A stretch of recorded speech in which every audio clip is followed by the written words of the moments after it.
오늘 함께 나눌 말씀은 고린도전서 10장 13절, 시편 50편 15절, 디모데전서 4장 8절입니다. 우리 함께 한 절씩 읽어 보도록 하겠습니다. 고린도전서 10장 13절, 시편 50편 15절, 디모데전서 4장 8절. 제가 주소를 대면 우리 같이 합독하는 구조로 하나님 말씀 봉독하겠습니다. 고린도전서 10장 13절. 사람이 감당할 시험 밖에는 너희가 당한 것이 없나니 오직 하나님은 미쁘사 너희가 감당하지 못할 시험 당함을 허락하지 아니하시고 시험 당할 즈음에 또한 피할 길을 내사 너희로 능히 감당하게 하시느니라. 시편 50편 15절. 환난 날에 나를 부르라. 내가 너를 건지리니 내가 나를 영화롭게 하리로다. 디모데전서 4장 8절.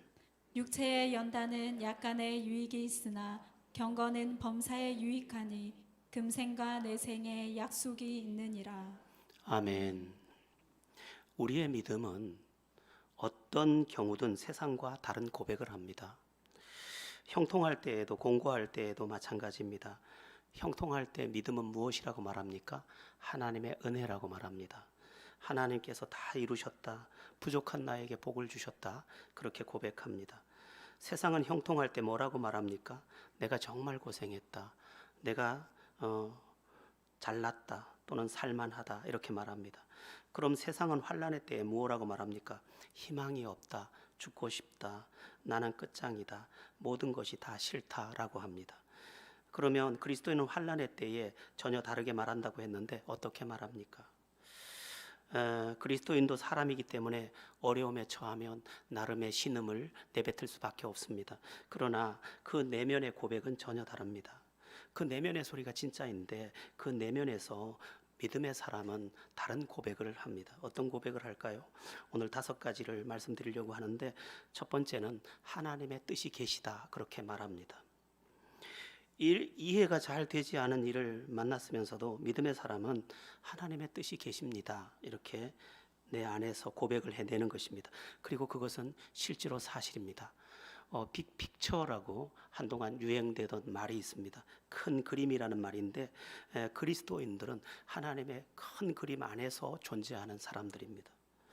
그러니까 한 부분을 보았을 때는 이것이 아픔이고 고통뿐이지만 크게 하나님의 큰 계획 안에서 보면 결코 낙심할 부분이 전혀 아니더라는 것입니다.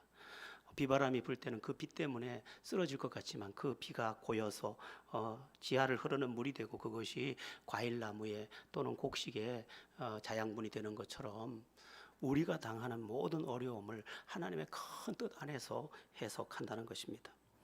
요셉이 형들에게 팔려서 노예가 되고 또 죄인이 되었지만 결국은 하나님은 큰 틀 안에서 그를 이스라엘 국가의 초석으로 삼아내는 것을 보게 됩니다.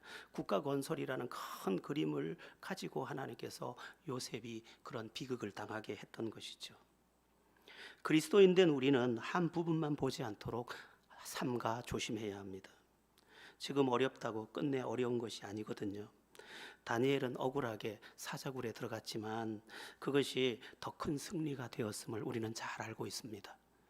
사자굴에 억울하게 들어갔다. 그 죽음의 굴이니까 그 부분만 보면 너무너무 비참하고 하나님은 이때 뭘 하셨을까 생각할 수 있지만 큰 그림 안에서 보았을 때는 다니엘의 정적을 물리치고 이스라엘을 회복하는 하나님의 방법이셨던 것이죠. 하나님은 가끔씩 우리 인생 가운데 어려움을 주십니다. 냉정하게 말하면 하나님이 주시는 것도 아닙니다. 야고보서에 보면 우리가 욕심에 끌려 미혹됨이니 그렇게 돼 있는 걸로 봐서 우리가 스스로 욕심 때문에 우리의 문제와 재앙을 불러오지요. 그럼에도 불구하고 하나님께서는 그 어려움이라 할지라도 그것을 다 유익하게 바꾸어 주신다는 것입니다. 미국의 옐로스톤 국립공원에서 그 유명한 공원인데 1930년대에 늑대가 다 사라졌다고 합니다. 주변 농부들이 가축을 해친다는 이유로 늑대를 다 죽였기 때문입니다. 근데 늑대가 사라지자 이상한 일이 벌어졌습니다. 상위 계층의 그 먹이 사슬이 깨지면서 사슴들이 굉장히 번식하면서 모든 식물들을 이렇게 짓밟게 된 것입니다. 결국은 숲이 황폐해지고 먹이가 부족해졌고 사슴은 강가에까지 내려가서 나무를 먹기 시작했습니다. 이번에는 강변 토양이 침식되기 시작하고 강에 살던 비버들도 굶주리게 됐습니다. 옐로스톤 국립공원이 이제 점점 쓸모없는 황폐한 땅으로 변해갔죠. 그렇게 쓸모없이 버려진 공원을 살리는 것을 어떻게 할 것인가 하고 모색하던 미국이 찾은 결론이 뭐냐면 다시 늑대를 캐나다에서 데려다가 그곳에 넣자는 계획이었습니다. 반대도 심했지만 늑대를 캐나다에서 가져다가 12마리쯤 그 공원에 집어넣었습니다. 이제 먹이 사슬이 다시 형성되면서 이제 사슴의 개체수가 줄고 그러면서 이제 균형이 오고 그러면서 여러 가지 회복이 일어나기 시작합니다. 자연 생태계가 회복되고 비버들은 원래 이렇게 댐을 잘 만드는 동물로 유명합니다. 비버들이 돌아와서 강둑을 만들고 물이 다시 고이고 그러면서 오리떼가 들어오고 새들도 들어오고 그러면서 또 늑대들이 먹고 남은 고기를 먹으려고 또 까마귀 떼가 오고 대머리 독수리도 오고 그러면서 이제 옐로스톤 국립공원이 완전히 살아났더라는 것이죠.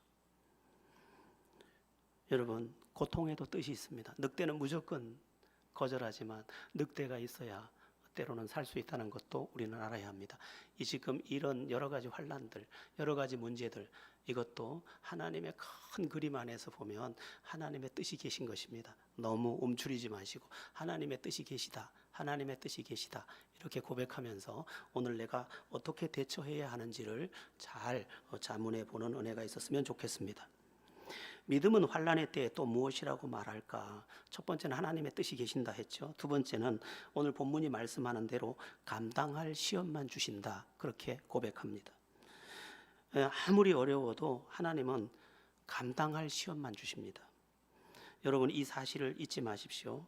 나에게 어떤 환난이 닥친다 할지라도 감당할 시험만 주십니다. 여러분 생각해 보세요. 만일 하나님께서 시속 300km 되는 바람을 그냥 하루 종일 불어 닥치게 만든다. 그러면 존재할 건물이 없습니다. 하나님은 인간이 조금만 노력하면 막을 수 있고 감당할 수 있는 바람만 보냅니다. 인간을 아시기 때문에 그렇습니다. 인간이 감당할 수 있는 무게를 아시고 그만큼의 바람과 그만큼의 풍랑과 그만큼의 환난을 주시는 것입니다. 그 이상을 주면 안 되는 걸 하나님이 알고 계십니다. 그래서 우리는 스스로 감당할 수 있다 이렇게 생각해야 합니다. 어제 우리는 황망한 소식을 들었습니다. 우리 김미옥 권사님의 남편 정옥이 집사가 갑자기 세상을 떠났다는 소식이었습니다. 제가 문상을 가서 별로 할 말이 없었습니다. 그러나 그 사람은 믿음의 사람이고 은혜를 아는 사람이라 여러 가지 말을 꺼내서 할 수 있었습니다. 여러 이야기 중에 그런 이야기를 했습니다. 권사님, 감당할 시험만 주셔요. 그랬더니 이 이야기는 보통 사람이 들으면 화를 낼 이야기지만 그분은 은혜를 아는 사람이기 때문에 고개를 끄덕이더라고요. 감당할 시험만 주셔요. 권사님이 생각할 때 믿음이 요만큼밖에 안 되는 것 같지만 하나님께서 권사님을 볼 때 믿음은 이것도 감당할 수 있기 때문에 주는 거예요. 아무에게나 이런 거 안 줍니다. 감당할 시험만 주는데 감당할 수 있다고 여기고 받으세요. 그러면 감당할 수 있습니다. 그리고 남편의 빈자리에 항상 주님이 서 계실 거예요. 어떻게 그 무거운 짐을 혼자 지게 두시겠어요? 그랬더니 이해하고 받아들이더군요. 여러분, 우리의 마음가짐은 매우 중요합니다. 감당할 수 있다라고 마음이 결정될 때 그것을 감당할 수 있게 되지만 감당할 수 없다 여길 때 무너지는 나를 보게 되는 것입니다. 그런데 하나님의 말씀은 뭐라고 말하고 있습니까? 감당할 시험밖에 너희에게 허락한 것이 없나니. 내가 생각할 때 이건 끝장이야. 이거 이상의 고통은 있을 수 없어. 난 더 이상 감당할 수 없어 라고 여기는 그때도 하나님은 끊임없이, 하나님은 진리의 말씀으로 우리에게 뭐라고 말씀하느냐, 감당할 수 있는 시험만 너에게 있는 거야, 그렇게 말씀하고 있다는 것입니다. 우리는 뭘 믿어야 합니까? 내 생각을 믿는 게 아니라, 내 느낌을 믿는 게 아니라 하나님의 말씀을 믿는 것이기 때문에 아멘, 그렇습니다. 하나님이 감당할 수 있다고 말씀하신 그대로 감당할 수 있는 시험입니다. 그렇게 우리가 고백할 수 있어야 합니다. 여러분, 옛시대에는 우리 부모들이 자식을 많이 때렸습니다. 참 모질게 때린 부모님들도 많았습니다. 그때는 그게 자식을 잘 키우는 거라고 생각하고 그렇게 때렸는데, 자식을 때릴 때 부모의 조건이 뭐냐? 아이가 감당할 만큼 때리는 겁니다. 아무리 사납게 때려도, 자식이 맞을 때는 그게 모질어도 부모가 볼 때는 감당하겠는가? 다 살피면서 때리는 겁니다.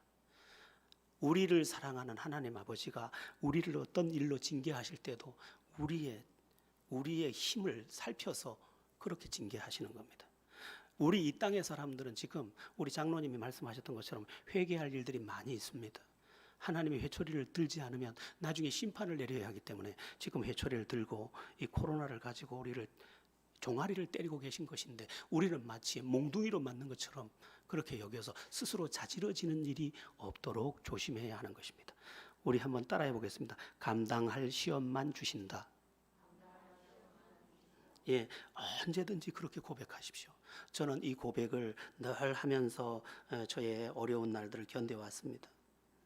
저는 저에게 닥치는 어려움을 이렇게 하나님께 묻기도 했었습니다. 하나님, 이거 제가 감당할 수 있습니까? 그때마다 이 말씀을 주셨습니다. 감당할 시험밖에 허락한 적이 없나니. 내가 볼 땐 내 믿음이 요만큼밖에 안 되는데 하나님 볼 때는 이만큼이나 되는군요. 하나님이 오르시니 하나님의 말씀대로 감당할 수 있습니다 하고 감당했더니 감당이 되더라는 것입니다. 그리고 감당이 됐고, 감당을 하고 났더니 하나님께서 예비하신 은혜도 같이 오더라는 것입니다. 그래서 감당하는 것이 체질이 되다 보니까 이제는 모든 것을 감당할 수 있다고 스스로 말하는 나를 보게 됩니다. 사도 바울이 내게 능력 주시는 자 안에서 내가 모든 것을 할 수 있느니라고 했던 고백은 괜한 허풍이 아니었다는 것도 잘 알게 되었습니다. 왜냐하면 감당할 시험만 준다는 사실을 이미 인식하고 있었던 바울은 그런 감당을 계속 감당하는 자기를 보면서 하나님 안에서 모든 것이 가능하구나, 그것을 고백할 수 있었던 것이죠. 그래서 칼의 위험, 동족의 위험, 40에 하나 감한매, 물의 위험, 바다의 위험, 엄청난 환난을 겪어도 겉사람은 후패하나 속사람은 날로 새롭도다. 오히려 나는 어려움을 당할수록 더 영적으로 새로워진다, 그렇게 고백할 수 있었던 것이죠. 여러분, 어떤 경우를 만나더라도, 그게 아주 극한의 문제라도, 여러분의 집에 부도가 나더라도, 여러분의 집에 어떠한 일이 닥치더라도 감당할 시험만 주신다, 그렇게 고백할 수 있는, 그리고 감당하고 나서 하나님 예비한 승리를 만나는 여러분들 다 되기를 예수의 이름으로 축원합니다. 우리의 믿음은 환난의 때에 또 무엇이라고 말하느냐? 오늘 본문이 말씀하는 대로 감당치 못할 즈음에 피할 길을 주신다, 이렇게 말씀합니다. 실제로 피할 길을 주십니다. 하나님의 말씀은 그대로 사실입니다. 우리가 하나님의 말씀을 그대로 받고 그대로 적용하면 이 말씀은 1.1획도 땅에 떨어지지 않습니다. 그래서 피할 길을 주신다, 이 말씀도 그대로 사실입니다. 이게 망해서 끝난 것 같죠? 아닙니다. 여기가 막혀서 끝난 것 같죠? 아닙니다. 저게 없어서 끝난 것 같죠? 아닙니다. 하나님은 항상 끝자락 같은 그곳에 예비한 새 길을 내십니다. 새 길이 뭡니까? 피할 새 길이 뭡니까? 이제까지 없던 길입니다. 이제까지 보지도 못했던 길이에요. 그런데 그 길이 없는 줄 알았는데 그곳에 길이 열리더라는 것입니다. 여러분, 이스라엘 백성들이 애굽 군대를 추격을 피해서 도망간 곳이 바다 바로 앞 아닙니까? 그 바다 앞에서 원망하며 부르짖다가 주여 하고 부르짖을 때 하나님께서 모세에게 지팡이를 내밀게 했더니 그곳에 바다에 어떻게 길이 납니까? 바다에 길을 내시고 심지어 동쪽에서 부는 바람을 그곳으로 몰아서 그 진흙 바닥을 바짝 말려서 진창에 샌들이 빠지지 않도록 간섭하시면서 그 바다를 아스팔트처럼 건널 수 있게 하시는, 포장도로를 만들어서 건너게 하시는 그 하나님의 솜씨를 보여주지 않습니까? 하나님은요 항상 그러십니다. 제가 제일 많이 만난 은혜가 뭐냐면 피할 길의 은혜입니다. 하나님은 항상 피할 길, 정말 끝자락 같았어요. 여기는 정말 누가 봐도 끝인데 하나님은 그때 새 길을 내시는 거예요. 누가 봐도 끝인데, 그래서 이제는 습관이 돼서 정말 끝이다 싶을 때 하나님을 바라보게 되는 거죠. 하나님을 기대하게 됩니다. 하나님이 예비한 길은 뭘까? 그것을 보게 되는 것입니다. 이스라엘이 광야에 들어가서 먹을 것이 없을 때 먹을 길이 없는 게 아니겠습니까? 먹을 양식이 없으니 먹을 길이 없었는데 하나님께서는 먹을 길이 없는 그곳에 어떤 길을 내셨습니까? 하늘 길을 내셔서 하늘 양식을 쏟아내려 주셨습니다. 하나님에게는 언제나 길이 있습니다. 우리에게는 없는 길이 하나님에게는 도리어 더 신령한 길이 준비되어 있는 것입니다. 우리가 믿음만 있다면 하나님이 예비한 다른 길이 있구나, 하나님 준비하신 다른 길이 있구나, 그 길 안에서 얼마든지 놀라운 역사를 보게 되는 것입니다. 여러분의 직장이 거기가 단 것 같죠? 끝장이 나면 끝일 것 같죠? 그렇지 않습니다. 하나님은 그 인생을 위해 준비한 또 새로운 길이 있습니다. 어떤 사람이 사업이 안 돼서 이것 때문에 끝이 나는가 보다 싶었는데 그것보다 더 나은 사업의 문도 준비되어 있습니다. 하나님은 신비하게 일하시는 분이십니다. 그러므로 우리가 믿음만 있다면, 그리고 하나님의 약속의 말씀을 내 것으로만 딱 삼을 수 있다면 이것이 잉태하는 힘보다 더 커서 해산의 열매를 내 안에 축복으로, 또한 하나님 살아계신 증거로 나타내 주신다는 것입니다. 항상 여러분 자신에게 말해 보십시오. 피할 길을 주신다. 아까 뭐라고요? 감당할 시험만 주신다. 첫 번째 뭐라고요? 하나님의 뜻이 계신다. 이 연결고리를 가지고 내 안에 가져오는 것입니다. 그러다 보면 내가 목을 메고 있던 그 생애의 굴레에서 벗어나게 하는 방식이 되는 것도 보게 되는 것입니다. 이거 아니면 죽는 줄 알았는데 이걸 빼앗기고 났더니 정말 먹을 것이 여기에 새로 있는 것도 보게 되는 것입니다. 두려워하지 마십시오. 놀라지 마십시오. 내가 너와 함께함이라고 약속하지 않았습니까? 우리는 그 약속을 그냥 성경에 기록된 문자로 보는 것이 아니고 나에게 주신 하나님의 진리의 생명의 말씀으로 받아야 하는 것입니다. 믿음의 길은 한편 신비한 것입니다. 믿음은 모든 것이 신비가 아니지만 신비를 빼고 나면 거의 많은 것이 상실됩니다. 우리의 믿음의 세계는 신비가 항상 내포되어 있습니다. 그래서 일반 법칙을 적용할 때도 있지만 특별 은총을 적용할 때가 많이 있습니다. 하나님께서 특별 은총을 적용할 때 우리는 하나님의 신비 안에서 새 일을 행하는 하나님의 능력을 만나게 되는 것입니다. 그러니까 우리가 먼저 물러서고 먼저 포기하고 먼저 주저앉아서 그렇지, 실제로 주님을 딱 붙잡고 주님의 약속을 딱 붙잡고 그분을 실제적으로 의지한다면 그분의 이루심을 누구나 보게 될 것입니다. 여기 앉아 있는 청년들, 또 학생들 잘 기억하십시오. 앞으로 여러분의 인생에 어려움이 많이 있습니다. 인생을 왜 고해라고 부르겠습니까? 우리 천진난만한 아이들의 미래에도 어마어마한 눈물이 아마 여러 구덩이 있을 겁니다. 여러분의 딸이 이렇게 말하는 날도 만날 겁니다. 엄마, 난 살기 싫어. 그런 모진 말을 하는 날도 보게 될지 모릅니다. 그러나 우리 학생들이, 또 우리 청년들이 주의 약속을 붙잡고 감당할 시험만 주신다, 피할 길을 주신다, 굳게 붙잡고 그것을 의지하고 나간다면 그 믿음이 하나님의 신비를 만나게 할 것이고 그 만남이 그 인생의 새날이 될 것입니다. 잘 깨닫기를 예수의 이름으로 바랍니다. 우리의 믿음은 환난의 때에 또 무엇이라고 말하느냐? 기도하자라고 말합니다. 환난의 때 왜 기도합니까? 하나님의 약속 때문입니다. 하나님의 약속 가운데 매우 중요한 약속은 구원의 약속도 있고 인도하심의 약속도 있고 동행의 약속도 있지만 그 중에 우리에게 특별한 약속이 뭡니까? 기도 응답의 약속입니다. 네가 구하면 내가 들어주겠다는 것입니다. 참 하나님이 우리를 얼마나 답답해 할까요? 내가 말했잖아. 구하라 주실 것이요, 찾으라 찾을 것이요, 두드리라 그리하면 너희에게 열릴 것이니. 좀 구해, 좀 찾아, 좀 두드려. 넌 매일 근심만 하고 있니? 넌 매일 한숨만 쉬고 있니? 넌 어떻게 매일 네 힘으로만 사니? 넌 어떻게 그렇게 잠만 자니? 넌 어떻게 그렇게 게으르니? 나를 한번 불러봐. 나를 한번. 아버지하고 좀 불러봐. 그렇게 하지 않을까 싶습니다. 오늘 우리의 안타까움 가운데 가장 큰 안타까움은 하나님을 의지할 줄 모른다는 안타까움입니다.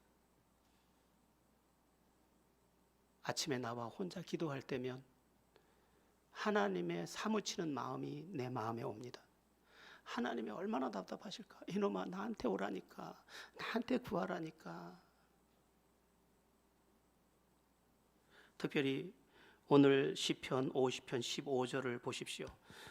우리 다시 한번 합독해서 시편 50편 15절을 읽어보겠습니다. 시작. 환난 날에 나를 부르라. 내가 너를 건지리니 내가 나를 영화롭게 하리로다. 아멘. 너에게 환난이 닥쳤느냐? 그러면 나를 불러. 그러면 내가 너 건질 거야. 그리고 너는 나를 영화롭게 할 거야. 하나님이 하셨습니다. 하나님이 해주셨습니다. 너 그렇게 외칠 거야. 우리는 뭡니까? 그렇게 할 노래가 있습니까? 그렇게 할 고백이 있습니까? 사람들의 입술에 쏟아지는 탄식과 가슴에서 무너지는 저 절규의 소리들. 그러나 단 한 번도 하나님 앞에 진실하지 못했던 우리의 믿음들. 그것이 오늘 우리의 아주 심각한 문제라는 것입니다. 여러분, 우리의 오늘날의 믿음의 세계 안에 두 종류로, 기도에 관해 두 종류로 나누면 하나님께 와서 기도로 문제를 해결하는 사람과 자기 힘으로 문제를 해결하는 두 부류의 사람이 있다고 볼 수 있습니다. 하나님께 와서 진실로 하나님의 은혜를 구했던 사람들은 이후에 모두 간증의 주인공이 됩니다. 시간이 얼마 걸릴지, 그 기도가 언제 응답될지는 저는 모릅니다. 그러나 하나님 앞에 진실로 부르짖었던 그 사람들은 이후에 모두 한결같은 간증으로 하나님께 영광 돌릴 수 있습니다. 지난번 다니엘 기도회 때 보았던 연어로만 153 대표 신효철 장로님 이야기 들어보셨죠? 그 장로님 이야기뿐만이 아닙니다. 수많은 사람들이 기도하면서 하나님의 승리를 얻어왔죠. 이 신효철 장로님이 옛날에 무슨 일을 했습니까? 여러 가지 아르바이트를 했죠. 그 가운데 시체 닦는 일. 왜 시체 닦는 일을 했다고 했죠? 알바 금액을 많이 쳐줘서. 그렇게 처참하고 그렇게 무너졌지만 단 한 가지 자기가 아는 것, 하나님은 응답하신다. 그래서 하나님 앞에 나와서 엎드리다 보니까 하나님께서 아이디어를 주고 비전을 주고 환상을 주고 소망을 주고 그거 붙잡고 행하다 보니까 제가 여러분도 조금 있다가, 지금 치면 안 돼요. 조금 있다가 인터넷으로 연어로만 쳐보세요. 제가 어제 쳐봤어요. 여기 부산 다 치면 숫자도 헤아릴 수 없을 정도고요. 이 부산 해운대 구만도 10대 곳이 넘게 체인이 형성돼 있어요.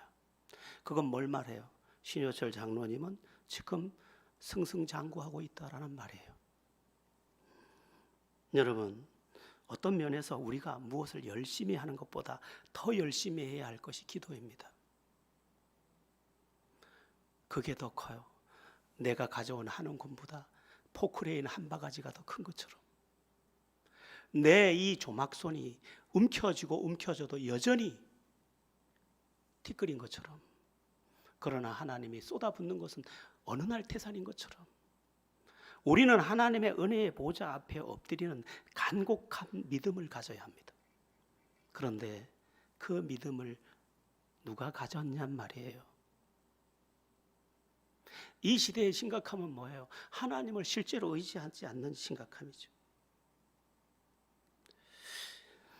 여러분에게 저는 가끔 이렇게 묻고 싶어요. 왜 기도하지 않나요? 왜 근심만 하고 있나요? 왜 남편 탓만 하나요? 왜 세상 탓만 하나요? 사람들에게 물어보세요. 지금은 안 될 때라는 거예요. 그러면 안 될 때인데 그들은 왜 되나요? 우리는 지금 주님 앞에 우리의 눈물을 바쳐야 할 시간입니다. 우리의 기도가 터져야 할 시간이에요. 그래서 다른 걸 다 포기해도 기도를 포기할 수 없는 우리들인 거죠. 제가 심지어 당번을 만들어놔도 안 나오는 이 강팍한 우리들, 이 완악한 우리들, 기도를 믿지 않는 것은 곧 하나님의 응답을, 또 하나님의 사랑을, 하나님의 약속을 믿지 않는 거잖아요. 그런데도 우리의 무릎은 굳어 있어요. 삐걱삐걱 소리가 날 만큼. 제가 누구에게 전화를 해서 왜 기도하러 안 나와서 하니까 왜요? 왜 나가야 돼요? 이렇게 묻더라고요. 그래서 아이고 내가 잘못 전화를 했나 보다. 괜히 마음 건드리면 안 되는데 요즘 사람들 무서운데. 성경을 보세요. 역전의 사람들이 누구죠? 기도의 사람들. 히스기야 기도로 역전했죠. 한나 기도로 역전했죠. 야곱 기도로 역전했죠. 뭐 다 그래요. 난 이렇게 역전하고 싶어요. 저도 저 자신에게 말하고 싶어요. 진학년 너 더 엎드려야 돼. 더 기도해야 된다니까. 하나님이 하시는 거야. 제가 제 자신에게 해줘야 되는 아주 큰 목소리, 그냥 귀청이 떨어져 나가도록 내가 들어야 될 말, 기도해야 한다니까. 그 말인 거죠. 사실은 내 영혼을 살리는 것도 기도입니다. 기도하는 동안 성령이 우리 안에서 운행하거든요. 그 성령이 운행하니까 소망의 영이 나를 붙잡고 믿음의 영이 나를 붙잡고 선한 열매가 내 안에서 맺혀오는 거죠. 그러니까 내게서 나오는 것이 불행을 만드는 요소가 나가는 게 아니라 좋은 것을 만드는 요소가 나가서 좋은 것을 자꾸 불러오는 것입니다. 환난의 때에 믿음은 뭐라고 말한다고요? 기도하자고 말합니다. 여러분 부디 지금 이런 어려운 사태, 또 여러분 가정에 닥칠 여러 어려움, 여러분 개인에게 닥친 여러 어려움, 해결되지 않는 여러분의 아주 골마있는 문제들 기도로 해결할 수 있음을 믿으시기를 축원합니다. 자, 마지막 5번째예요. 우리의 믿음은 환난의 때에 또 무엇이라고 말합니까? 나중에 제가 오늘 이 전한 말씀을 이렇게 물어봐가지고 대답하는 사람한테 3M에서 나온 마스크 한 장씩 드리겠습니다. 물어볼 거예요. 예. 마지막 5번째, 우리의 믿음은 환난의 때에 또 무엇이라고 말합니까? 거룩한 성도가 되자고 말합니다. 진정한 하나님의 사람이 되어야 한다고 말합니다. 성경을 보면 이스라엘이 범죄할 때마다 재앙이 임했고 남의 나라 포로가 되거나 씨앗을 심어도 깐부기 재앙이나 전염병에 시달리게 되어서 수확을 거두지 못했던 것을 보게 됩니다. 많이 땀 흘려서 많이 심었는데 거둘 때 보면 없어요. 그런데 이스라엘이 회개하고 경건을 회복할 때 이스라엘의 삶도 회복되는 것을 보여주고 있습니다. 우리가 거룩함을 회복해야 한다는 것입니다. 이게 매우 중요합니다. 선한 목자교회 유기성 목사는 코로나19 바이러스 확산보다 우리나라에 당면한 더 심각한 위기는 음란함의 확산이라고 했습니다. 우리 국민들의 마음이 의식도 못할 정도로 음란한 상황에 익숙해져 있다라고 했습니다. 전문가의 조사에 따르면 1년에 한 사람이 포르노에 쓰는 포르노 음란 비디오죠. 포르노에 쓰는 비용이 중국은 42달러, 미국은 47달러, 오스트리아 123달러, 일본 178달러, 한국 565달러입니다. 작년에 세계 최대 아동 포르노몰 사이트가 미국에서 적발됐는데 운영자가 한국 사람입니다. 그 아동 포르노몰의 사용자의 빈도가 70%가 한국 사람입니다. 여러분, 이 땅에 희망이 있어도 되는 겁니까?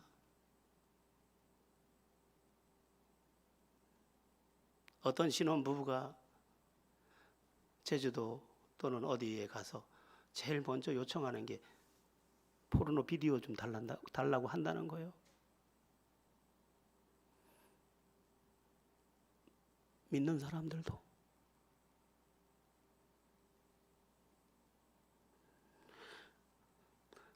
하나님은 가나안 땅에 가나안 거민을 토했습니다.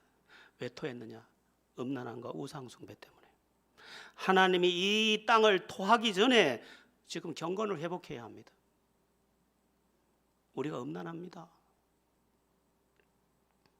그리고 사납습니다.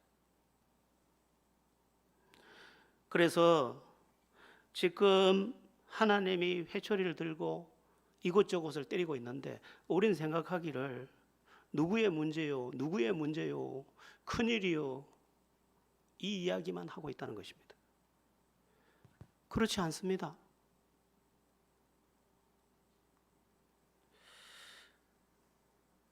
우리는 경건한 신앙으로 돌아가야 합니다. 그것이 살 길입니다. 우리 장로님께서 조금 전에 기도할 때 제가 아멘 아멘 마음으로 고백했습니다. 우리는 전부 하나님을 믿을 때도 돈 때문에 믿거나 육체가 되고 또한 물질이 되고 동물화, 물질화, 기계화, 아주 탐욕. 그래서 우리는 오늘이라는 아픔을 스스로 불렀지 않았나 싶습니다. 디모데전서 4장 8절에 중요한 말씀이 나오는데 우리 같이 디모데전서 4장 8절을 합독해 보겠습니다. 육체의 연단은 약간의 유익이 있으나 경건은 범사에 유익하니 금생과 내생에 약속이 있느니라. 아멘. 이것은 비교입니다. 육체의 연단, 육체의 훈련은 약간의 유익이 있다고 했는데 약간의 유익이 있지 않습니다. 여러분 매일 운동하면 신체 기능이 원활해지고 매우 유익합니다. 그런데 이건 비교급으로 쓰기 위해서 그렇게 매일 육체를 단련하고 하는 것은 경건에 비해서는 약간밖에 안 되는 유익이라는 것입니다. 무슨 이야기입니까? 경건의 유익은 어마어마하게 크다는 것입니다. 얼만큼 큽니까? 범사에 유익하고 금생과 내생의 약속이 있다고 말씀하고 있습니다. 그러니까 네 현재의 삶 그리고 너의 모든 울타리 너의 미래 너의 장래까지 다 복되게 하는 것이 어디에 들었는 줄 아느냐? 하나님 안에서 경건한 것이라는 것입니다. 우리 한국교회는 경건을 잃어버렸습니다.